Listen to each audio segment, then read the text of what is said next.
పని ఉంటే పనికి వెళ్తారు, పని లేనప్పుడు ట్రైనింగ్ ఇస్తాం, అవసరమైతే ఆ రోజు ఏ విధంగా చేయాలని అది కూడా వర్కౌట్ చేయమన్నాను.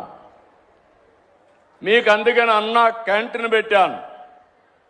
ఒకవేళ పని లేకపోయినా ఒక ఆటో డ్రైవర్ కూడా ఎక్కడెక్కడో తిరిగి మళ్ళా ఇంటికో ఎక్కడికో పోకుండా దగ్గరుండే అన్న క్యాంటీన్లో భోంచేసే పరిస్థితికి వచ్చాం, భోజనం పెట్టే పరిస్థితికి వచ్చాం.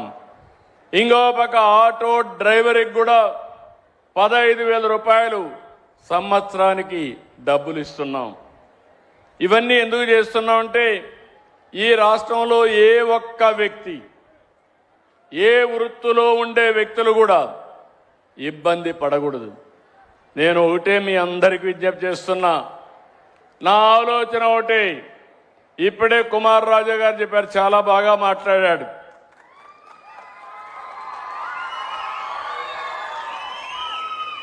మాటలకు అభినందనలు, కానీ ఇప్పుడు మీరు చెప్పండి, బాగా పని చేస్తున్నాడా? పని చేస్తున్నాడు, చేలు పైకి ఎత్తండి.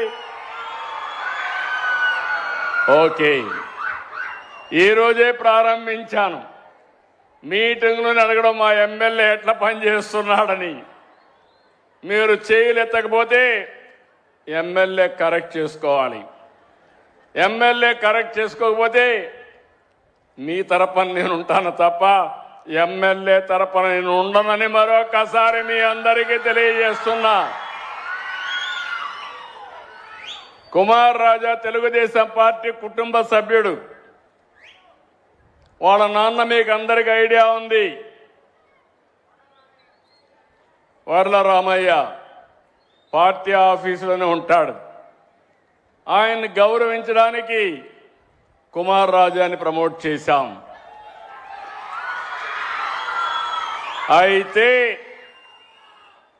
వాళ్ళ నాన్న పని చేసినప్పుడు ఎంట్రీ మాత్రం ఇచ్చాం తప్ప ఆయన పని చేయకపోతే మాత్రం నేను ఆయనతో ఉండనని మరొకసారి మీ అందరికీ తెలియజేస్తున్నా. నా కమిట్మెంట్, మీరు ఈ రాష్ట్రాన్ని నెంబర్ 1 రాష్ట్రంగా తయారు చేయాలి, తెలుగు జాతిని నెంబర్ 1 తెలుగు జాతిగా ప్రపంచంలో తయారు చేయాలని నా సంకల్పం. అలాంటప్పుడు ఎమ్మెల్యేలందరూ కూడా సమర్థవంతంగా పనిచేయాలి. మీ ఆనందం చూసా, మీ అభిమానం చూసా కుమార్ రాజాని అభినందిస్తున్నాను. ఇప్పుడు నిజంగానే అభినందిస్తున్నానని చెప్పి కూడా నేను మీకు తెలియజేస్తున్నాను. నేను అందుకే ఇది అవుతానే ఆఫీసర్స్ కూడా మీకే చదివినిపిస్తాను. ఎవరు పని చేస్తున్నారు, ఎవరు పని చేయలేదు, నేనేదో తయారు చేయడం లేదు. మీరిచ్చిన అభిప్రాయాలే వాళ్ళకు కూడా చెప్పి తప్పులుంటే కరెక్ట్ చేసుకోమనడం, ఒకవేళ కానీ బాగా చేస్తే అభినందించడం నా బాధ్యత. నిన్ననే నాకు మొన్న బాంబేలో ఒక అవార్డు ఇచ్చారు, business reformer of the year. అంటే మన రాష్ట్రంలో చేసే పనులన్నీ దేశమంతా గుర్తించింది. ఆ అవార్డు నాకు రాలా, రాష్ట్రానికి వచ్చింది, మంత్రులకు వచ్చింది, అధికార యంత్రాంగానికి వచ్చింది. నేను అందుకే వాళ్ళందరికీ అంకితం చేయడం కోసం నిన్న మీటింగ్ పెట్టి, ఆ మీటింగ్లో మళ్ళీ వాళ్ళందరినీ భాగస్వాములు చేసి ముందుకు పోయాను. మీరందరూ గుర్తుపెట్టుకోవాలి, నేను ఒక టీం లీడర్ని, ఒక ముఖ్యమంత్రిని. టీం బాగా పనిచేస్తే నాకు బాగా మంచి పేరు వస్తుంది. నా టీంలో రాష్ట్రంలో ఉండే సెక్రటరీ మొదలుకొని ఈరోజు ఇక్కడ కరుణ గారు ఉన్నారు, ఆవిడ పెన్షన్లు ఇస్తుంది. ఊరూరు ఆవిడ రాదు, కానీ 1,66,000 మందితో మీ పెన్షన్ ₹1 అవినీతి లేకుండా ఇస్తే అది ఆవిడ క్రెడిట్లోకి వస్తుంది. ఆవిడ కూడా ఒక టీం లీడర్. ఇప్పుడు నేను అభినందిస్తున్నా ఒక మహిళా ఆఫీసర్. ఈరోజు రాష్ట్రంలో ఫీడ్బ్యాక్ తీసుకుంటే అన్నింటికంటే టాప్లో ఉండేది పెన్షన్ల పంపిణీ అని చెప్పి మీకు తెలియజేస్తున్నాను. 93% సాటిస్ఫాక్షన్లో ఉన్నారు. వినూత్నంగా ఎప్పటికప్పుడు చేస్తున్నారు. అదే సమయంలో ఈరోజు మీరందరూ గుర్తుపెట్టుకోవాల్సింది, ఇక్కడికి వచ్చినప్పుడు పోలవరం, అమరావతి నిర్మాణాలు, పారిశ్రామిక కారిడార్లు, లాజిస్టిక్స్, వ్యవసాయం, అగ్రిటెక్, ఈ విధంగా విస్తృతంగా అభివృద్ధి పనులు జరుగుతున్నాయి. కష్టజీవులకు చేతి నిండా పని ఉంటుంది, జీవనోపాధి ఉంటుంది. ఇంకొక పక్క మీ అందరికి కానీ ఎక్కడికక్కడ నైపుణ్యం పెంచితే ఇంకా అదనంగా మీకు ఆదాయం వచ్చే పరిస్థితి వస్తుంది. ఈరోజు ఇక్కడికి వచ్చినప్పుడు మీ యొక్క నైపుణ్యం పెంచేలా 25,000 మందికి ట్రైనింగ్ ఇస్తున్నాం. రేపు రాబోయే రోజులు ఇంకా స్కేల్ పెంచమని చెప్పాను.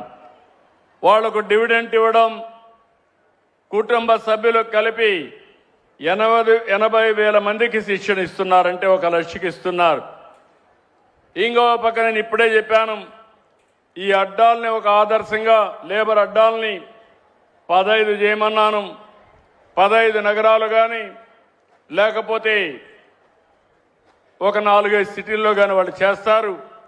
చేసిన తర్వాత అది బాగుంటే రాష్ట్రం మొత్తం ఏ కార్మికుడికి ఇబ్బంది లేకుండా అన్ని నగరాల్లో ఈ లేబర్ అడ్డాలు తయారు చేసే బాధ్యత ఈ ప్రభుత్వాన్ని అని చెప్పి కూడా నేను మీకు తెలియజేస్తున్నా. ఇంకో పక్క కార్మిక సంక్షేమ పథకాలకి మళ్ళీ జీవం పోసాం. అందుకే ఈరోజు కొన్ని సంక్షేమ కార్యక్రమాలు కూడా తీసుకొచ్చాం.